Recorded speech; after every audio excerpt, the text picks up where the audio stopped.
সোমবার প্রকাশিত হয়েছে আইসিএসসি ও আইএসসির ফল। এবারের পরীক্ষায় ফলাফলে নজর কেড়েছে রাজ্যের ছাত্রীরা। অস্বাস্থ্যকর প্রতিযোগিতা এড়াতে কোনো মেধা তালিকা প্রকাশ করেনি সিআইএসসিই।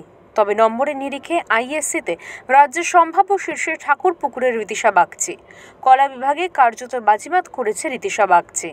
বিবেকানন্দ মিশন স্কুলের ছাত্রী রীতিশা কলা বিভাগে পড়াশোনা করেও সব স্ট্রিমকে টেক্কা দিয়েছেন রীতিশা। জোকা বিবেকানন্দ মিশনের কলা বিভাগের ছাত্রী সে। 400-র মধ্যে 399 তার প্রাপ্ত নম্বর। ইতিহাস নিয়ে পড়তে চায় রীতিশা। পেশা হিসেবে সাংবাদিকতা তার পছন্দ বলে জানিয়েছেন রীতিশা। ভবিষ্যতে কি হওয়ার? আমি আলটিমেটলি জার্নালিস্ট হতে চাই। এখন আমি হিস্ট্রি নিয়ে পার্সিউ করব। আর এই যে রেজাল্ট এত ভালো হলো, কাকে উৎসর্গ করবে এই রেজাল্টটা? আমার বাবা মা তো খুব খুশি, আমিও খুব খুশি, আমার আত্মীয়স্বজন সবাই খুব খুশি, বন্ধু বান্ধব সবাই খুব ভালো লাগছে। আর প্রিন্সিপালদের? হ্যাঁ, টিচার্সরা তো সবার থেকে বেশি। আর টিচার্সদেরকে ছাড়া অনেস্টলি হতো না।